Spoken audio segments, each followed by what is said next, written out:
Good morning, Bitcoiners. Good morning. Let me make sure. Yeah.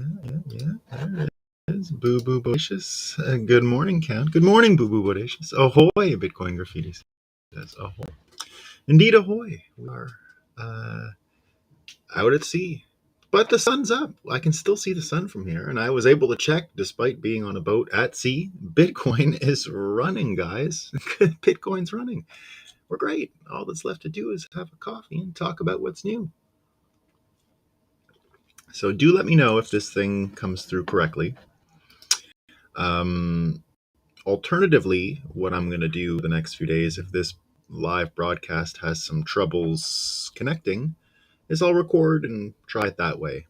And what I would do is I would pre-record and run it right now. So I won't change your time. I won't mess with your time, right? We've all been, so consistent coming here at the same time every day. We've missed only a couple days together, haven't we? September, we've been doing great. Christmas, and that's it. I wished I didn't have to miss those days, but sometimes you have to. Yeah, let me tell you just before a little synchronicity story about this trip. So here's a life tip about synchronicity. Tell me if it works for you. But and I guess we'll talk a little bit about synchronicity today. What is synchronicity? It's a Jungian idea of following coincidences, following or the coincidences, noticing when they happen, and then using beyond logic to chart your course and navigate through the world. And it's something that I talk about quite a bit. Bitcoiners being a type of alchemist to, think about what we did as Bitcoiners, right? Eschewed an entire way of seeing the world and already managed to come far in so little time. Coming through well, still have audio glitching for me, seems to have just when you use words I want to hear. Yeah, there's some weird stuff. I do notice that. I'm not going to go so far because it's a distraction to wonder about those things. But yeah, I've noticed JFK always glitches. Right, you can't talk about JFK apparently on the YouTube. So here's synchronicity, folks. So the place I took in Barbados was actually taken for 2 weeks out of the whole time that we're there, family, whatever. And I didn't really have a plan, but I said, my kids are so used to Barbados now because this is where we ran away during COVID, and they just have and it's important for me to keep things as consistent as I can for them, and for them to have as normal a kid life as possible despite all the trouble. And so I said, well, we're going to go there. It's all our consistent stuff. Despite 2 weeks that we can't stay in our normal place, the George Washington House, right, that we talked about. Despite that, I would figure it out. So the first day I arrived in Barbados with no plan, I said, maybe I'll take a trip. Maybe we'll go stay somewhere. Who knows? One of my good friends, whose kids are friends with my, they had us over for dinner. It was New Year's Day, I guess. And they went, why don't you just take one of these cruises, right? And I said, I hadn't even thought of that. And it turns out that because so many boats were parked in Barbados because of COVID, and Barbados left such a good impression on the cruise lines, I started running a bunch of ships out of Barbados. So I went home and checked tonight, and I said, well, I had no plan, and it was just whatever we're going to see. And it turned out that there was the perfect days that I was missing. There was this ship. So I said, it's not something I would do normally, right? I'm not really, despite all the places, I'm really a vacationer. I end up there for work, and I've got business, and I stay long, and all those things. I've taken very few vacations in my entire life, like hardly any, right? Maine sometimes for fun. So very few vacations, very few pleasure trips, but here I am. My family seems to be enjoying it so far. So there you go, synchronicity. I won't bore you with too much that talk. So now that we know this thing's working pretty well, right, we can get started. So I've got some pretty fake news to start today. I mean, crazy fake, right? This is too good. So as you know, the Washington Post is one of my main sources for Moscow time. It's just one of the most Moscow time publications in the world. And, of course, we've been talking about the eggs on this show, right? Eggs, what's going on with eggs? Why are they so expensive? All these different things. Well, Washington Post is having us think about it, right? So what does Washington Post think?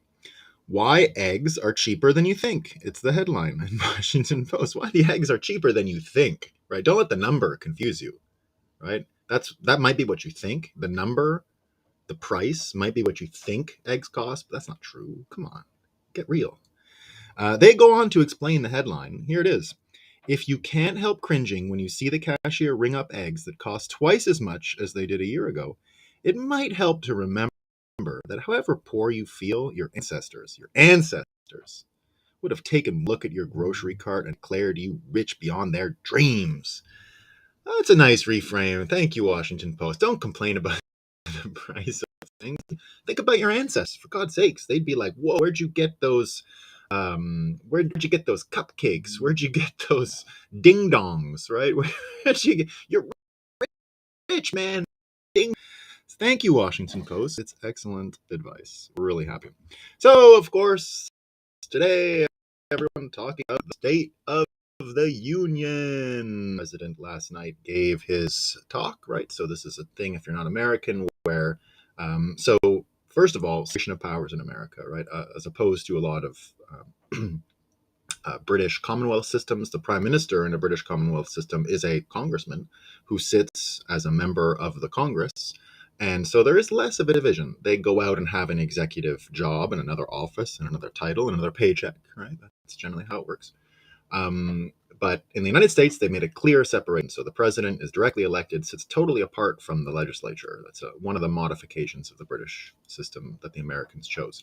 But every year, the president comes in and both houses get together. The senators sit with the Congress. As you see, there was a great image of our favorite George Santos getting admonished by Mitt Romney. Mitt Romney saying, "Oh, George, you can't have a prominent camera spot, right?"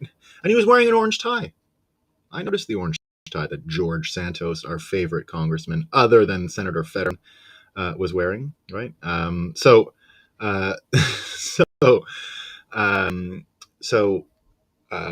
right away, right? Everyone comes together. The president gives this thing, and it was boring, a little bit boring. There was some good stuff, bad stuff. Of course, I didn't watch it, right? But I've looked at some of the reactions today. What I saw most clearly, right, in the reactions are just the pure, unadulterated, unfiltered cognitive dissonance, which has now permeated all sides of American politics and the American psyche. And that's what we're going to talk about today. A little bit about the American psyche. So, in as boring as it was, the president, brought up a few points, and I think Thomas Massey, Rep. Thomas Massey, had what I thought was the best take, right? So Rep. Thomas Massey, who we're big fans of, said, "Tone began as animatronic father at Disney Carousel of Progress, quickly switched to man shouting at kids to get off his yard," which is pretty good. So that's one take, right? But remember, we live in a completely divided nation. So logic doesn't really apply here, right? It's whatever you want to see, you saw, right? You want to see it, you saw it. So Thomas Massey, something similar to what I saw, right? Animatronic person. We can really see the low IQ now. It's becoming more and more obvious of the degradation, right? Because thinking on his toes, not really there, right? Sort of forgets where he is a lot. And I think, imagine you forget where you are when you're in front of the Congress giving your State of the Union. So here's how you can tell cognitive dissonance in this case. Well, first of all, USA Today had an awesome headline, right? This is where we're at as a nation. USA Today. Dark Brandon shows up at State of the Union, mops the floor with lost Republicans. Yikes. I wonder if they're in the bag. That sounds pretty pretty in the bag. So Susie Bradford, who had the other side of this mental division, right? This is people with a totally different take on seeing the same thing. So Thomas Massey, old man crazy. Susan Bradford says, Dark Brandon descends on Biden's State of the Union address, melts the GOP. And you should listen to this. Preaching populism and learning hard on his noted skill as the empathizer in chief, Biden bounded through a speech that acknowledged the nation's struggles while remaining unerringly optimistic. He went off script regularly, parrying Republican lawdom, at one point backing the whole party into a corner and getting them to swear to protect Medicare and Social Security benefits. I've never seen anything like it in the State of the Union speech. They ran at him like a pack of lemmings, and with a wink and a grin, he politely directed them off the cliff. In my humble opinion, it was priceless. Back to the article, though. Biden said, "Our democracy remains unbowed and unbroken." Republicans kept quiet. Biden talked about a boom in infrastructure and said, "I'll see you at the groundbreaking, Republicans," because they're going to do it anyway. So you're going to get, tons of these explanations about how it's possible that, everyone saw it as boring, angry, old man yelling at the clouds, didn't make any sense, didn't say anything that anyone didn't see coming, right? And the other side, he handled it perfectly. And then part of the other side, he handled it perfectly, is to criticize the environment that it was delivered. There was no decorum, right? There was heckling. He was called a liar, yelling. It was all kinds of chaos, right? So now you get a whole group of people saying, where's the decorum? Where's the respect? Of course, forgetting that not too long ago, 3 years ago, I think, you had the sideways clap and the tearing of the State of the Union speech when Trump gave it, right? Of course, Nancy Pelosi sat behind him just 2 or 3 years ago, literally tore the speech apart when he was done. So how can people have forgotten that there was no decorum under Trump and now expect it the other side of the option, right? How can that, right? How can you have someone like Thomas Massey say, crazy person, animatronic, so boring, so stupid. Other people, he destroyed the Republicans. It was amazing, right? Of course, dissonance here all the time. Cognitive dissonance is one of our favorite subjects because it's the times. That's what's happening right now, right? And Scott Adams had a really good breakdown yesterday on the show about cognitive dissonance and how you can. And he gave 7 different signs that cognitive dissonance is occurring. So number 1, you change the topic, right? You talk about something else. Number 2, you go ad hominem, you attack the person, right? Regularly you see that, right? This person is so stupid, they don't know, right?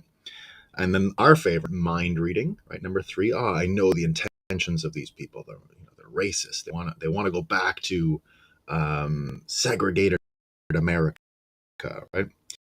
We talk about that a lot, right? We use Luke Zelensky very often as an example of word salad. We read his tweets on this show all the time to show what not making any sense because your brain is broken sounds like.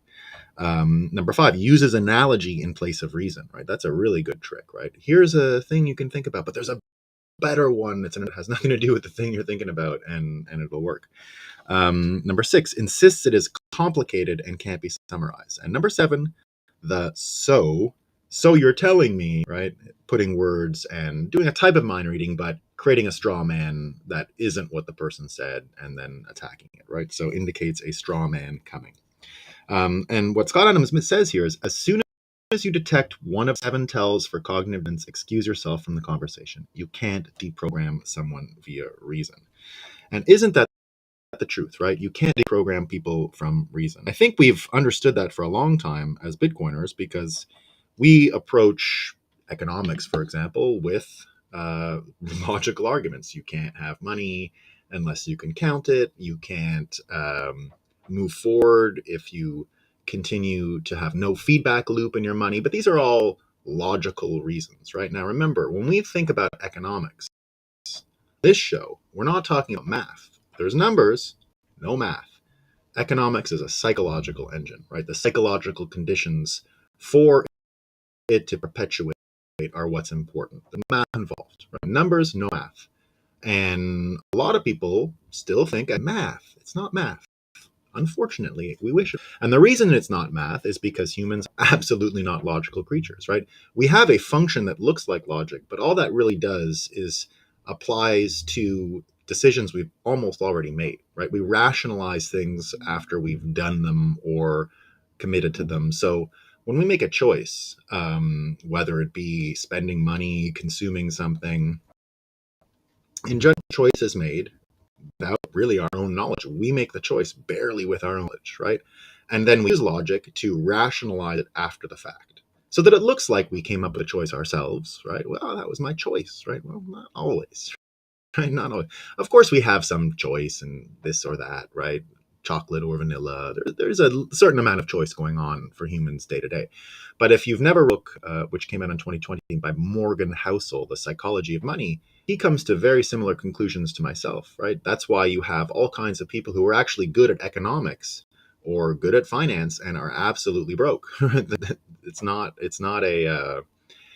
IQ test, right? There's tons of people, and even the way economics is taught, it's taught as a mathematics course. It's taught in terms of like, how do you read a balance sheet? How do you balance a budget, right? There are functions that are logical and mathematical when it comes to economics, but the whole collection of it is really just about psychology. What perpetuates us forward? What can hinder us? And one of them that you have to start imagining or acting or even using to understand companies, countries, moral persons, right? When we created a nation, when we created the idea of a nation state, at the same time that we created the ideas of companies, what we actually did with them is turn them into people, right? In the French language, in the Napoleonic Code, it's very explicit. They're called moral persons, right? Des personnes morales. And that means you're a company, right? When you learn Napoleonic Code and you get into what a company is, they call it a société and all these different things, but they really are. Got some Morse coming in there. I got some audio troubles. Let me know. Let me know if I do. This is an experiment today, right? Yeah, this is an experiment today. We're doing our best, but if it does have trouble, we will turn to recording for the next. What is this buzzing sound? I got a buzzing sound. I don't hear a buzzing sound, but maybe. Audio in and out. You're saying. I am the broke person who read Human Action and got it. Well, let me know if the buzzing in and out. Okay. CountBTC, you have some strange feedback. Okay, let me see what I can do. Let me see what I can do. It's like when a phone call would buzz speakers. Okay, let me see. Still here? Yeah. We don't want that. Something is vibrating. How about now? Okay, something is vibrating, I think. The boat's rocking ever so slightly, but it shouldn't be much. It's like when excellent sounds like phone interference. Okay. I'll move my phone for the moment. Probably some kind of ship EF interference. All right, guys. Well, I can get another mic quickly. Just give me a second, and I'm going to try.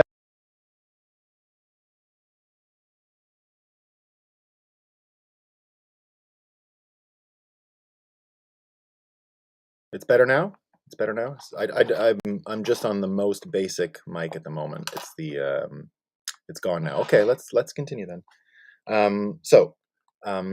When you think of these moral people, a country, and that's what a nation state became, right? That's why the queen can't have a passport. She is a passport, right? She is. Stop was like a phone ringing, but sounded fun. It is good for now. Yeah, I don't know what it is, guys. Issues. We're gonna keep experimenting though, and as I said, if this doesn't work out properly, the minute I bought an internet package on the thing. They said it's for streamers. Like I paid more for the better thing, and but I got in, and that's why I tested it yesterday. It just didn't feel fast enough. It seemed like pages were loading slow. So I'm surprised it even works. So I made a plan in my head that I would just start recording the show. Maybe it would be a little shorter. I would have pleasant interactions live. But oh yeah, and this new thing here. I should start doing this a bit. New comments will display here. I can do this sometimes. I think this might be fun for us. I only just figured this out yesterday. Anyway, not yet. So So anyway, what I would do is just record it a little earlier, and then you would still get to the time we've all been getting at. You just won't have as much interaction, unfortunately. But at least the quality will be good. So if the quality is unacceptable, please let me know. I'm going to continue to optimize. So far, I'm happy with it. I wouldn't want to give up the interaction here. I think this really makes this whole thing work. So I don't really want to do pre-records, but for a short period, I'm definitely willing to do it. So just let me know, and we can adapt as we go forward. So let's go back to what we were talking about, which is these entities, corporations, countries, just like a person, right? Just like a person has a shadow and an ego, and everything that Jung taught us, right? Um, we have these two polarities. And that's a little bit what is going on right now in America, right? We're in a time of change when our shadow and our ego are completely at odds. And we know in Jungian psychology, if you don't have the process of individuation, if you don't allow that to happen, if you don't allow any form of encounter with your shadow, if you don't assimilate it, there are three stages to Jungian individuation: encounter, assimilation, and finally merger. Now, we know, and most of Jungian psychology is about the suppression of this encounter with the shadow and exactly what happens if you don't deal with it, right? And usually the effects are catastrophic, right? You get all kinds of crazy things that happen. And it looks a lot like what's happening in America today, right? What's happening in America today is America is not really dealing with its shadow when it continues to go on about perpetuating democracy abroad. And, this sort of rings in the ears of everyone around the world when they hear this stuff, right? America's the democratic thrust to the world, right? All the things we learned about our ego, all the things that built up American ego since World War II are now coming into conflict with the shadow that was created from the events of World War II for the creation of the CIA, the widespread distribution and understanding of psychological manipulation, right? Remember, Hitler figured all, and not all of it was just left on the cutting room floor, right? Most of it was repackaged, redone, and perpetuated through the American hegemonic late 20th century system, which was more or less the coordination of the propaganda arm, legislature, and the national body, so the political arm, and the military, right? So these things coordinating together create the world that we know today and are the progenitors of the petrodollar and energy policies globally and all of these things. So all these years now, America has not really faced at a national level, right? Everyone involved, what actually was spent in order to create this American ego ideal of the great of democracy. Now, no one is denying the ego is rare, right? These conditions Americans generally hold within the American spirit, right? Americans do have a preference for individual freedoms and an accent on individuals having multiple options and strategies open to them in their life. And if that isn't offered to them, generally Americans think terrible, fight against it, rebel, all those things, right? And for many people, the ego and shadow of America can be thought of on something that I've mentioned regularly on this show: audio issues not constant on occasion, 3 sets as perhaps listen back after recording. Yeah, that's what I'm going to be doing. I'll see if I can fix it, guys. See if I can fix it. So, are these two processes? Well, I've mentioned it many times on many times on the show before. Whitfield Diffie, the inventor of public key cryptography, said it best, and he said it in reference to Bitcoin. Right? He said it in reference to Bitcoin in 2017 at the big cryptographers conference, the final panel, right? The cryptographers. So called the RSA conference. It's massive. It's even bigger than Bitcoin Magazine's show. It takes over Las Vegas. it runs in April. Our show this year is May 18th to 20th. Their show, I think, runs in April in Vegas. They bring all the top cryptographers who built and innovated all the systems since the 1970s and 80s that everything in national security, internet, commercial internet, all the fun stuff is built from. And they were asking at that market that Bitcoin had a few years ago, they asked the panel about Bitcoin. And one of the fellas says, oh, Bitcoin, if the Bitcoiners would just choose, if they want to be the monetary, the global reserve currency, go with that. If they want to be a revolutionary thing, go with that. But they can't be both. And Whitfield Diffie said, I disagree, right? Bitcoin, like America, has always oscillated between being a revolutionary force and an imperial power, and never had to choose, right? It never had to choose. It can oscillate between the two, but didn't have to say it's one or the other. Currently, many Americans, according to Biden in the State of the Union yesterday, said it is one thing. It is just this, right? It is only the, basically imperial power without saying it, right? So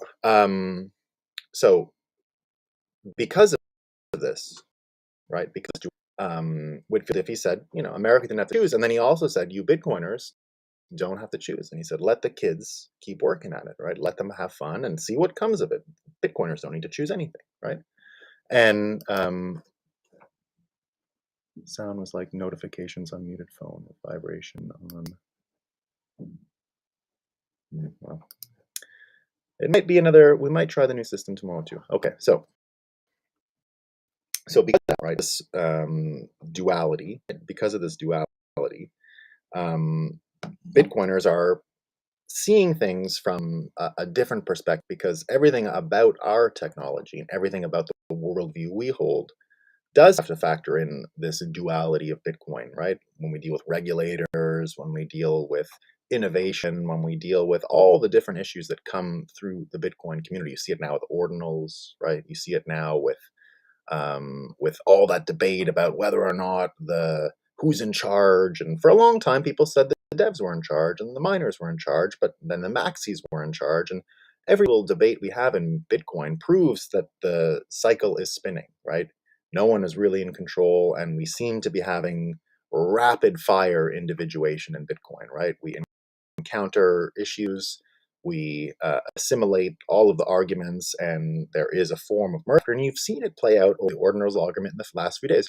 There were people who were so against it right when it came out, right? And now the way Bitcoiners have been able to debate this, and not using cognitive dissonance, right? Or some people who had it, but not using this, not relying on ad hominem, not relying on mind reading, not relying on the things that Scott Adams just mentioned, but actually just debating it, and you saw people do what one would think is impossible, right?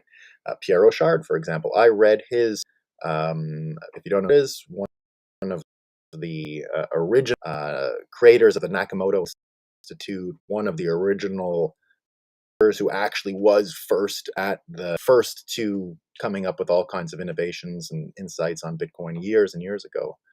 You saw him change his mind on ordinals within 2 or 3 days, right? How often do you see people actually change their mind? And it wasn't necessarily with reason, right? It was, just seeing what was going on, seeing who was on which side. It wasn't really arguments, but once you saw the sort of battle between different folks arguing about the real issues, not having cognitive dissonance, right? You saw opinions start to merge around, better than having, we don't have to do anything, we don't fork it, we don't have to do this, let's just see how it goes, right? But what did we see in the speech last night? Well, here's why it's so interesting that America is going through this process of individuation, and where all this friction and debate comes from, right? So first of all, he was making the point that he was going to continue to fight for public education and the public education system. Well, Governor Huckabee Sanders from Arkansas had the rebuttal, right? She had the rebuttal, and it was excellent, right? She says, giving every child access to a quality education, regardless of their race or income, is the civil rights issue of our day, right? The civil rights issue of our day. So right away, this is a reframe that I think is going to be super effective, because I've been saying for a long time that the greatest force for institutional racism in America is it really is, right? We have institutional racism in America. And what it looks like is teachers' unions who never want to put the good teachers in the low income areas because they get burnt out. And if you understand how teachers' unions work, like any union, they do their job and they do it well, right? So I'm not saying the teachers' unions are uh, evil, right? They have a one priority: protect their members. And if a member is burnt out and can't handle it, and they can't fire that member, that teacher member, what do you do with them, right? They certainly don't put them in a school system that's going to stress them out. And if they're a really effective teacher, would they put them in the school systems that would stress them out and make them less effective as teachers? No. So there is a physics and a gravitational force in the public system because of the size of the union. It's like Jupiter, right? It's a huge body that has its own physics, creates its own gravity, warps the system.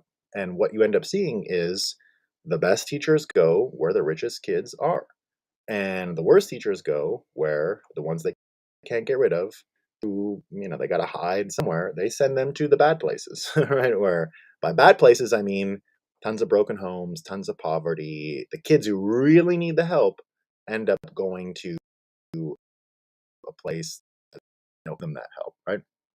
So here's one of the ways that individuation is happening, right? It's happening because when you don't have this kind of encounter, right? Now, it happened for a long time because political division in America was quite racial, right? Quite racial since LBJ. Since the switch in the 60s, African Americans mostly became Democrat. And now that education is actually being discussed in this manner, right? That Democrat controlled and Democrat heavily benefit from party that benefits from teachers unions giving them disproportionate amounts of political contributions. And don't forget, teachers unions, the union is very wealthy and very right. The teachers union pension fund in Ontario, the teachers pension fund, which has relations with our own union, is one of the strongest pension funds in Canada. They lost on DX, by the way, which I don't want to laugh at anyone losing money, but nevertheless, this is a bit of an out of a touch group, and they own sports teams and all kinds of nonsense, right? What's happening is a lot of African American families, Black Lives Matter, for example, huge supporters of school choice, not the public school system. The honest part of the Black Lives Matter movement that isn't about taking money and just being a front, they have all been very pro school choice for a long time, and they do agree with what I said, that the teachers unions are the number one institutional racism in America, right? So here's the thing about seeing Biden up on stage like that, right? And think about the individuation and all these things, right? Watching Biden, right, on stage, it's a little bit like careful what you wish for in some ways, right? So Biden probably, I'm just going to go out on a limb here and say he wished to be president for a long time. He ran for president, was vice president, was in Congress. This is the apex, of course, of his entire career, right? Senator and all these, senator, vice president, now president. Watching him fail and be broken brained and slow and dim witted at this age, acting as president, seems like one of the greatest punishments you could have ever inflicted on this old man, right? It's a little bit like watching fake Toshi Craig Wright these days, right? What he asked for was acknowledge him for his lie, right? And what does he get? He's become, obviously, I mean, his brain is broken. You can see the desperation. You can see the strung out failure that he's become, right? And not, he was never anything but what he is. But he could even keep himself looking normish, right? What ended up happening with Coin Magazine's coverage of him in Oslo for the Hodlonaut case was a person who was having severe mental troubles. And I think that has continued, right? This is a person who has not gone through any process of individuation. He has not gone through anything that we're talking about here. This is just a broken brain.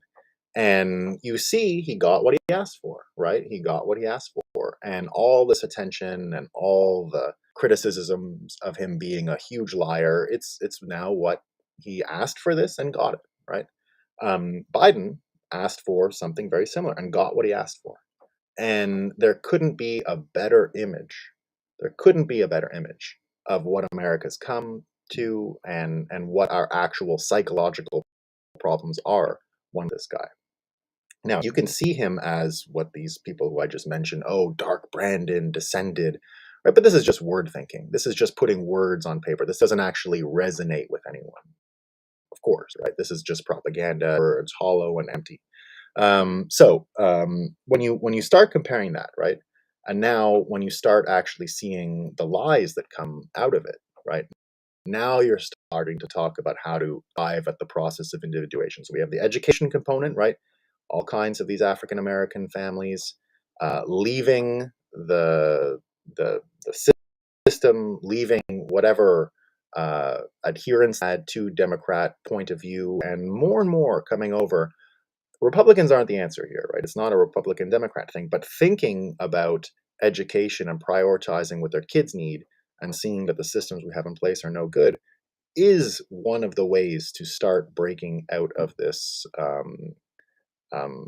fake prison of two ideas, or to start even healing your own psychology and not get rolled by the propaganda folks and all those things. So it's a big deal that education has such good frames, going to offer an off ramp for lots of people, right? But there's more. There's more, right? So what else happened in the State of the Union yesterday? He also said, Biden, that, and this is really something else. Right? This is hard to beat this stuff. Hard to beat it. Let me find it here. And this is from Thomas Massey. Right, we got Thomas Massey here. So he also had that one that I mentioned earlier, the animatronic guy. Oh yeah, here's what it is. So Thomas Massey is the fella trying to end the mandates in America right now. So we still have the mandate that you need the vaccine to even enter our country, right? Which is kind of crazy. So here's what Thomas Massey said. Biden just issued a statement opposing HR 185, my bill to repeal vaccine mandate on international visitors flying to the United States. He says his policy is based on science, but his science conflicts with the world, which doesn't have this mandate. And that's really important, right? Now, I've said before that follow the science is the dumbest sentence you can say right now on earth. It's the stupidest thing you can say, right? It is absolutely rock bottom stupid. I follow the science, right? And when you get a guy like Biden actually embracing this thing, and you see his dithering mind, his feeble skills, going out there and using I follow the science in context, nothing could be more fatal for line of thinking. Nothing. There's nothing more fatal for the brain dead cognitive closure phrase, the pre-programmed cognitive closure exclamation point, I follow the science, right? That is getting torn away and made useless because this fella is using it as a crutch, this old feeble-minded person. Very, very hard to shake those images, and this is not logic, right? This is impressions. This is the kind of stuff that can end up pushing people in a direction. Now, how is that going to happen with the mandates? Well, in the end, there might have been good news. There might have been good news. And Doc Anarchy actually underlines it here about the mandates. And so you get all kinds of people listening to what happened with the mandates, right? All kinds of people arguing for it, doing it, all those other things. And here's what you end up having. Doc Anarchy says this. Over the last 40 years, the number of recommended or required childhood vaccines has skyrocketed. Kids get dozens of shots over their childhood. Vaccine hesitant parents never had a leg to stand on. Big Pharma was never adequately tested their vaccines. It's always been considered unethical.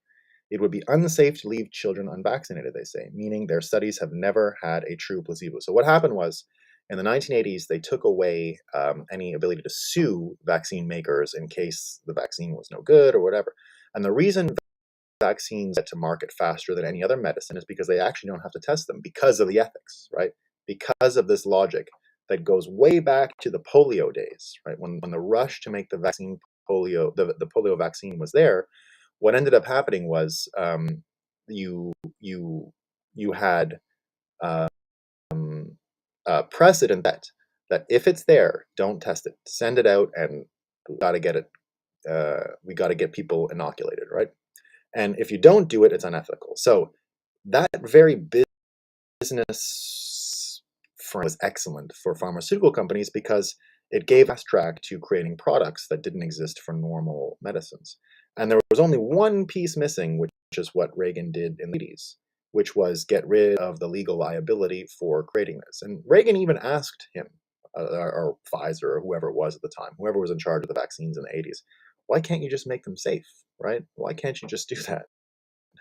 And so this is from RFK, right? RFK is a person who taught me about this. I didn't know about the business thing. So Doc Anna, I keep mentioning it. And so what he says is, it would be unsafe to leave children unvaccinated, they say, meaning their studies have never had a true placebo. The vaccine mandates were an abomination. Government forced free people to get vaccinated or suffer the consequences. As a result, millions of people no longer trust any vaccines. They will not vaccinate their kids. They will not vaccinate themselves. This will give us control group going forward. We will finally have a true group of pure bloods to test for side effects caused by childhood vaccination. Do we realize how big that could be? We may learn some cause of autism or chronic inflammation or diabetes or who knows what else. We will also probably learn most of them aren't that effective and aren't necessary anymore. It's possible the immune benefits from being unvaccinated outweigh vaccine benefits. I wish it did this. The mandates never should have happened, but it may have woken up enough people to make a difference. It should have been tested before, but it wasn't. Hopefully it changes going forward and we can eliminate many useless vaccines. Before you call me an idiot for supporting mandates, let me be clear. Under no circumstances should vaccine mandates exist ever. Those who crafted and enforced them can rot in hell. So that's what Dr. Anarchy said. And indeed, again, we're not going to change anyone with an argument. Hey, did you read the study? Did you see the data? Right? Did you see the statistics? Right? It's what Mark Twain said: lies, damned lies, and statistics. Right? No one that those things are unpersuasive. They don't work. They don't work. So now we have actually given mothers and fathers around America a frame to understand an entire industry that's relevant to themselves, right? That's relevant to themselves and will help them protect their children, just like the education thing, right? So just like the education thing. So in two instances here, right? In two instances, you get what isn't logic, but is actually capable of healing brains, which is actually capable of wiping away some of the cognitive dissonance and bringing folks together more and more, right? So you get good old Samuel Clemens. Yeah, I'll do a show on Mark Twain. Is one of my favorite humans of all time, and I'll talk more about him sometime. But Mark Twain, forget it even about the books he's known for, Tom Sawyer and Huck Finn. Those came late in his career. He's known really for creating the genre of first travel writing, right? He was a travel writer first. And the travel writing was so famous because he invented American writing in the process. So everyone in the 1800s waiting for the American authors, and they all thought it was going to come from Harvard or New England. And these were all aping British writing, right? And trying to make it fancy. Mark Twain was the first to make American writing, and I'll tell you how he did it. It's amazing, right? The Innocents Abroad was the first book. And what The Innocents Abroad was they hired him to be a fish out of water. He was an American who, after the war, went to Europe and wrote dispatches back to America about his experience. Now, this is why it was American writing. He comes from the Mississippi, comes from the middle, right? And they sent him over. He's the first person after the Civil War, and this is the frame to have for it, right? Before that, Americans who went to Europe believed, and even the writers were writing as if they were going to the center of the world, Europe, right? And they were from a colony or from a hinterland or whatever. And so it was all reverence for what was happening in England. He's the first to go over there as if he brought the the world with him. And he went over to Europe and just laughed at everyone. He laughed. He was counting the number of times different cathedrals showed him like the bones of Jesus. Jesus had 10 million bones, and apparently they nailed 64,000 nails into his hands. And every day was just him acting like an idiot and laughing at Europeans and walking away saying, "Oh, just the innocents abroad," right? And no one had ever done that before, right? No American had ever brought the center of the world with them. It was just in his head, right? And he just acted like everyone else in the world was an idiot, no matter how old or whatever. It was just pure American irreverence, laughing at the stupidity of everything he saw, and kings trying to be taken seriously. And on this trip, he met the Tsar of Russia, Napoleon III, and he met everybody. Everyone wanted to meet him, and because these things were getting a lot of traction back in America, they were going viral at the time, right? And not only that, when he got home, he invented comedy, because at the time Europeans were doing salons, like these serious things, and he had the idea that he can actually go and take his articles and charge people a nickel over, and they would come hear him say it on stage, but he delivered it all as stand-up comedy. It was to laugh at Europeans. And no one had ever done that. No one had ever done that. Now, it wasn't the fancy people. It wasn't the people in New York and Boston who thought it was funny. It's just average Americans, right? It was farmers, and all these people would pay a nickel to come hear this guy laugh and just make fun of everyone. So everything that came after Huckleberry Finn, Tom Sawyer, that's a separate career almost, right? He had already become a famous travel writer and invented it. Like no one had ever thought of that. Salons were serious, philosophical. What did Freud say, and what's going on in this, and Niels Bohr and science and da da da da. He went and just, and well, everyone's dumb, right? Americans. Not a fan of Americans either, or American. He worked anyway, long career. But the point is, you can see right away how humor, laughing at all of these folks who think they have such a serious take, can actually change things. And that's more or less where we're at, right? That's where we're at. And you can see when Joe was talking about crime and how he had to really talk about the violence in America. He couldn't really talk about all the issues that people actually feel in terms of lawlessness, in terms of cartels, in terms of the drugs, in terms of the overdosing, right? He was incapable of talking about any of that stuff. So absolutely no, at all, encounter with what is actually happening in America. And because of that, right, just like in education, breaking the cognitive dissonance, just like in vaccines now, breaking the cognitive dissonance, allowing people to this process of individuation, or see things for the first time in a new way. And it gets even better when we think of that crime one, because the crime one, right, compared to everything that Biden is up to, right? Now, we know from Marco Polo that it's a crime family, right? I don't think it's, I don't even want to sit here and try and convince people and argue and make the logical, right? If we look on the surface of things, if we look at what we've seen from Hunter's laptop, if we look at the behavior with TikTok, if we look at the behavior in Ukraine, there's only one way I can see now that we have to see this, right? That's it. This is a crime family, and they do all kinds of bad stuff, and people want to look the other way. They can't really deal with it because it's a lot, right? It's a lot to imagine that America has been taken over by a criminal family. It's a lot. It's hard, right? It requires exactly what we're talking about: Jungian um, assimilation and merger. We have to understand criminal elements who do not have our best interests in mind, that are corrupted and follow the money and are motivated by money, right, are making these decisions. So that's the point we're at, right? So when you think of the Biden crime family and all the evidence we have, right, we're now finally able to re-look at the world in terms of good guys and bad guys, right? Who are the good guys and who are the bad guys? Now, I don't know what the answers are, right? There's good and bad, and which countries are good and bad. But think about what's happening internationally. Do you know that most people in Turkey right now, about the earthquake, and people around the world, now, I don't know if this is true, obviously, right?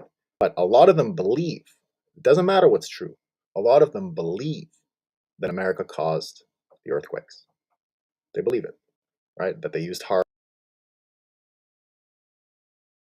and a lot of strange clouds over Turkey in the day before the earthquake. A lot of people, it absolutely doesn't matter if it's true, because it's now common outside of America to see America this way, right? And that Americans were insulated in a lot of ways from the rest of the world thought of them. They kind of didn't care, right? Nor should they necessarily care. But this stuff is gathering, right? Because what happened when it was just US money running the world, they didn't have to care. That's the privilege of being the reserve currency in the world, right? But Roubini, right, Dr. Doom himself yesterday published the following quote, right? And this was in, I think, Bloomberg. China's yuan will end US dollar dominance and create a bipolar currency system in the next decade, says Dr. Doom. Wall Street Civil says, New World Order. Do you think the yuan will end the US dollar's dominance, or is it all hype? Right? Well, and then it's business. The Chinese yuan poses a threat to US dollar dominance, according to Roubini. He predicted in a Financial Times column the emergence of a bipolar currency regime. Bipolar, bipolar, right? Defying geopolitical contest between Washington and Beijing will inevitably be felt in a bipolar global reserve currency regime as well. Bipolar. What is bipolar? What other context do we use bipolar in? It's a mental condition. It's a mental condition, right? It's psychological.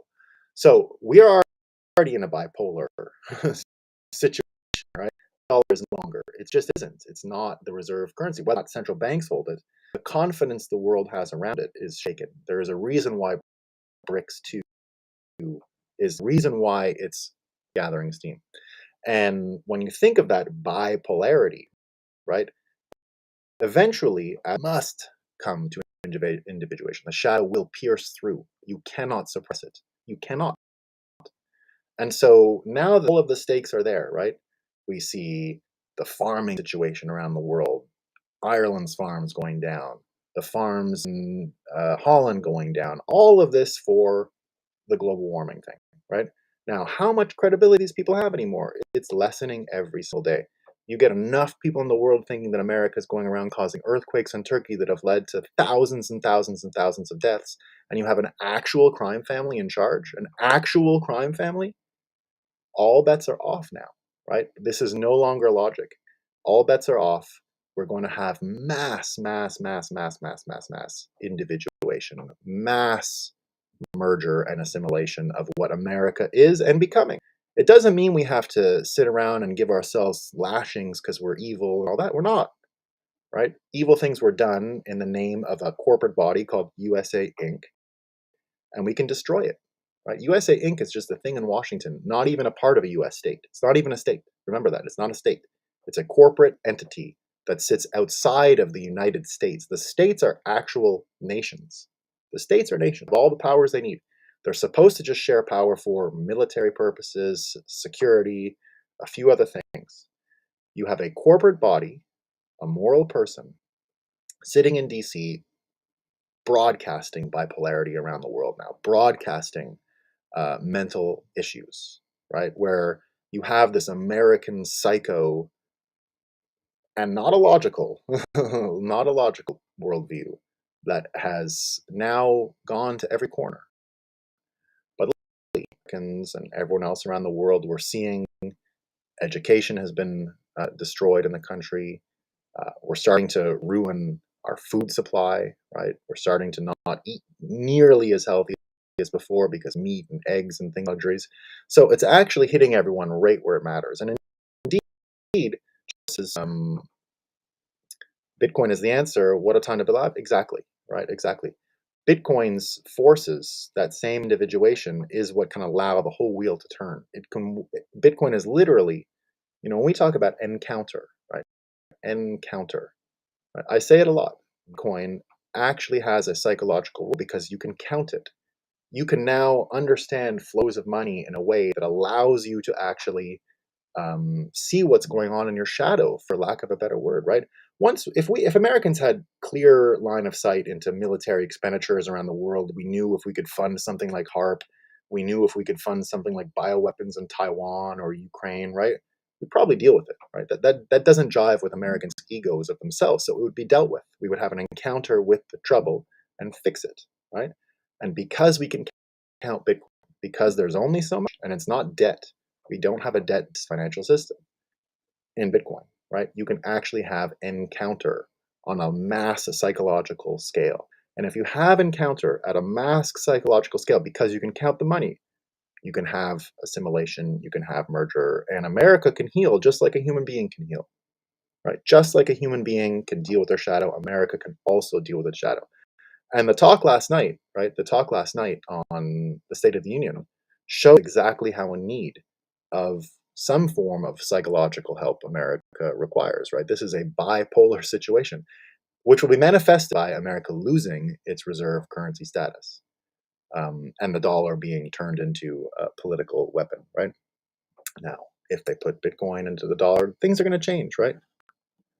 Sound went quiet.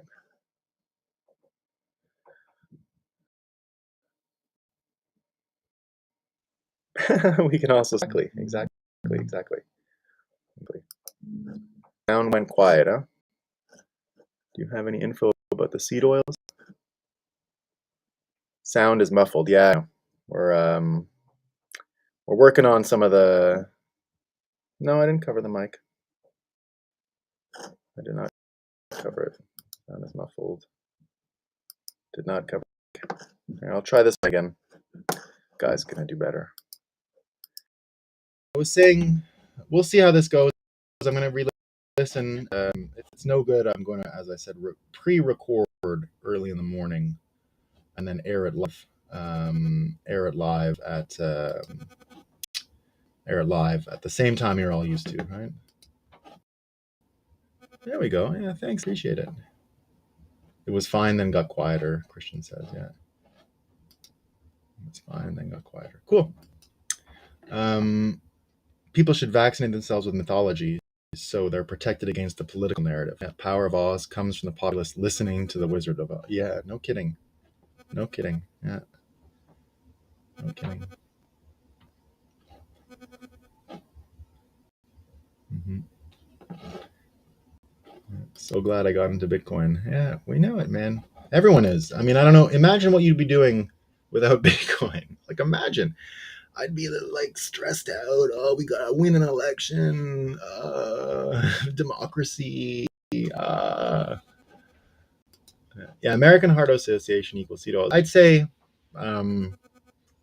it looks like the military as well. You know, it was a commercial effort, but it's not even. It's not, like, don't ascribe malice where incompetence can do the trick and explain it, right? I think they had, industrial overload of seed oils because they were lubricants in the war. Didn't know where to put them. I know because Canada did it, right? Canada is all the garbage comes from Canada, the shittiest shithole of all these shitholes. And I said about Canada because they have the ego plus of Americans. It's extra. They think they're better, literally better than Americans. I know. I lived there for years. They're retarded, right? Don't want to disparage handicapped people, but Canada's awful. It's the stupidest people in the world, right? Really dumb. And because they're so ignorant, even about their similarities to Americans, they don't understand it's like 99% American, but they think they're like a different species and way better, right? We're not imperial. Well, maybe not, but so Canada, canola oil. What do you think the can is? It's Canada. Canada oil, right? It's Canada oil. And they were the big supplier of lubricant for the bullets and mortars and all that stuff. And it was canola oil. And so they had to sell it after. And it was literally just, well, it works for food, right? And they didn't know it. It tastes good, right? To some people. I would never keep it in my house, but some people think it's good.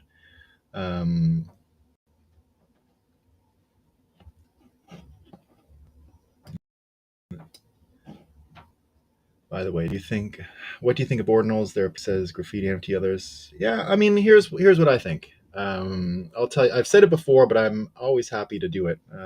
Buzz has returned about a much lower volume. Okay, I'll take this off again. I was on the old microphone, but up on the mics. Okay, I'll give you my Ordinals and then we'll break for the day. So, my thoughts on Ordinals. Again, the block size debate, right? All the block size debate. No one knew this correct size. That was never the issue. You might have heard people saying, oh, I like small blocks, I like big blocks. And it was about changing the block size, but that wasn't the fight.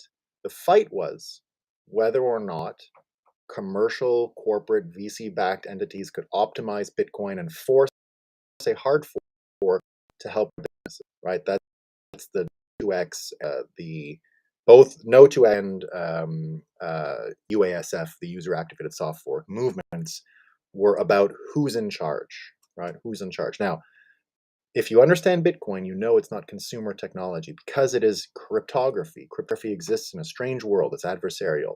And an adversarial technology like this, with nobody home, no one in charge, and all those things, the thing you have to think of, right? The thing you have to think of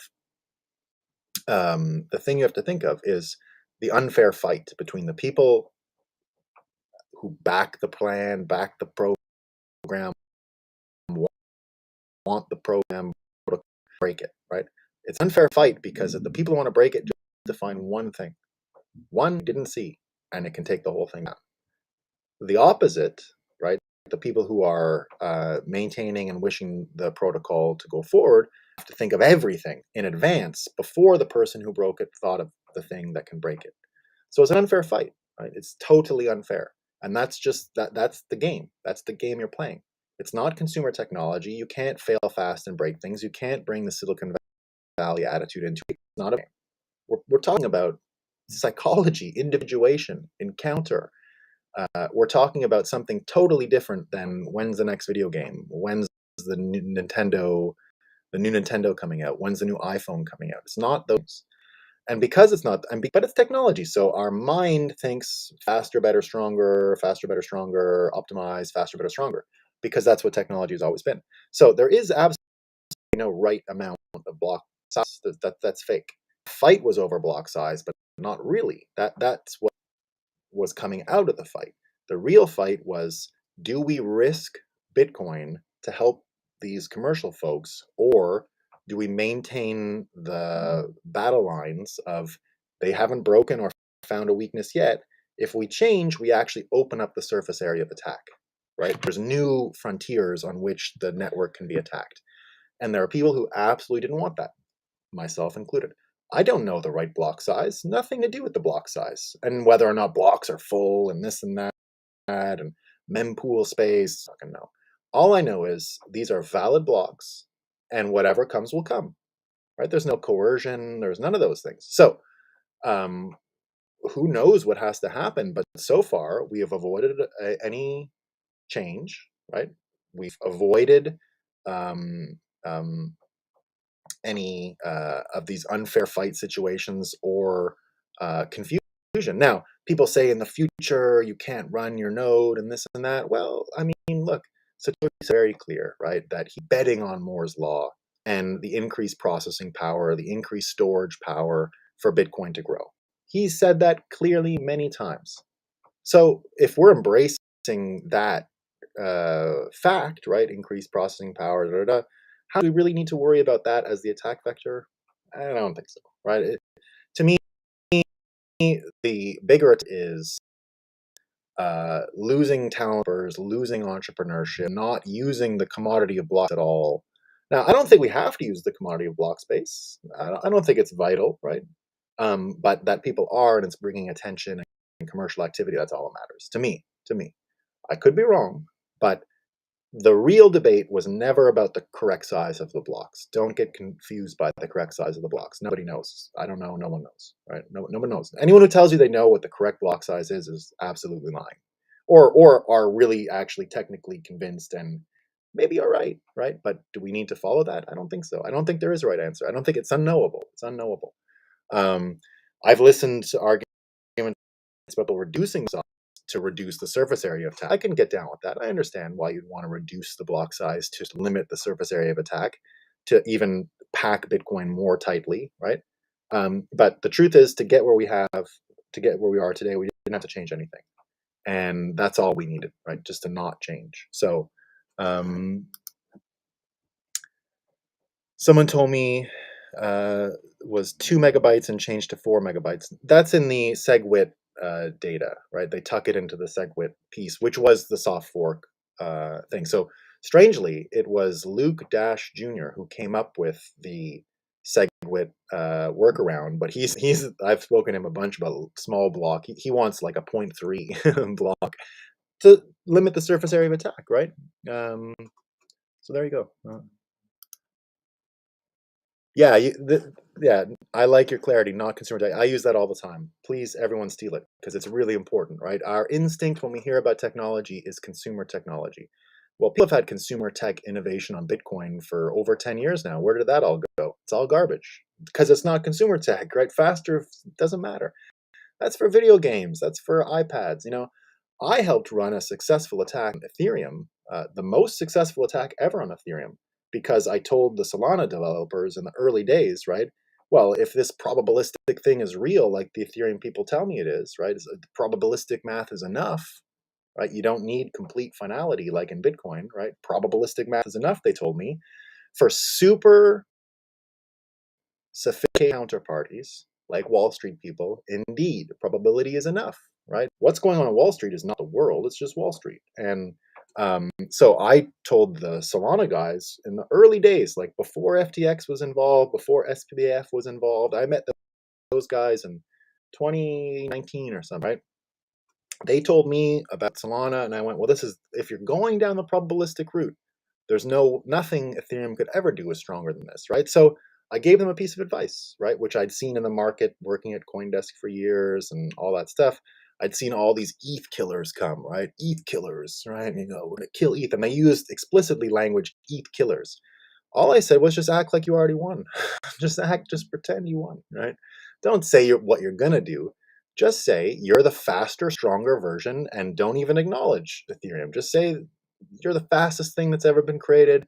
Nothing could be faster, and pretend like you won already and act like you won and all that stuff. And that's going to be the best way to attack Ethereum because it's true. Ethereum is vulnerable to anything faster and stronger. Now, I think the whole thing's a dead end, or maybe can be absorbed by Wall Street or sophisticated counterparties or blah, blah, blah, blah. But it doesn't matter, right? It's irrelevant, right?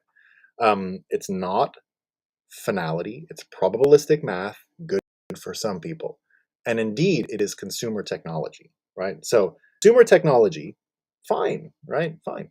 But I'm not going to sit around and argue with fucking Ethereum people all day, right? I'm not interested, right? I said to the Solana guys, just do it. You're going to win. It's going to be fine, right? Just act like you won. Don't argue. Don't argue. It's stupid to argue, right? So instead of being like a Bitcoiner who was like, Ethereum, I just went, well, let's kill them another way, right? So, and then who knows, I don't care what happens to Solana. I think of it just as the perfect vehicle to attack Ethereum, just the perfect, right?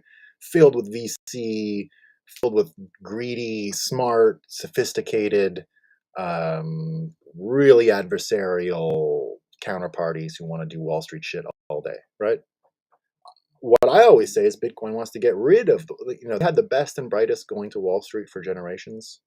Now is our problem, right? We want the best and brightest making chairs, making running cows again, like having a cattle herd. Wouldn't that be if the best, smartest people, because they do, the best and the brightest in the world go to Wall Street. They do in any generation because the most money is there. What Ethereum and Solana are offering you in the future is not only do you need a Series 7 license to beat the policymakers and the bankers and all these people, you now have to also be a computer science engineer and run nodes and know how to do uh, uh, extracted value or the what is that thing again when they front run when they trade? Yeah, not the Ethereum virtual machine, but they have this thing on um, no, Solana's totally centralized. It's 100% centralized. Who cares? Let them fight. Let them fight. Yeah. Yeah. What's the thing now? They call it the minor MEV. MEV, right? MEV is a fucking scandal. It's a scandal, and that they just pretend it's normal. All right, and no trader is actually going to embrace this thing. No way. You can because it's just rewarding. Again, the people who know and have technical knowledge and can also add it to quant trading and all this stuff, right? So it's the most useless expression of intelligence on earth. But these people are smart. Don't horsepower strong, very good horsepower, right? Very good horsepower. Yeah, pretend you won. Yeah. Yeah, bank freeway. Yeah, there's you know who's really good at helping folks with that is Alex McShane at Bitcoin Magazine. He runs a lot of stuff. Go follow him on Twitter. He'll give all the advice. He's very, very, very keen on pushing for pushing for that. You know, I'm looking at Puerto Rico in the next 2 years myself, James. Yeah, I think Puerto Rico is great, guys. I'm looking to expat America, but I have no idea. Well, I can help you sometime, James. I get all around. I get all around. Barbados is good because they offer this visa, the welcome stamp, and you hardly need anything to get it. All right, hardly needs anything. Ooh, hit a big wave there. All right, team. See you tomorrow, and I'll re-listen to the stream, and I guess anyone let me know in the comments on the YouTube if it. Yeah, Barbados is great, guys. It's I think it's a pretty getting your Bitcoin buy, you know, whatever. It's fine. But they offer this welcome stamp, and it gives you a year's worth of residency. You can set up whatever you need, and, you know, rent a place or anything like that, and it can get you out of U.S. taxes. That's the big advantage, right? Because it's just you're not here. All right, guys.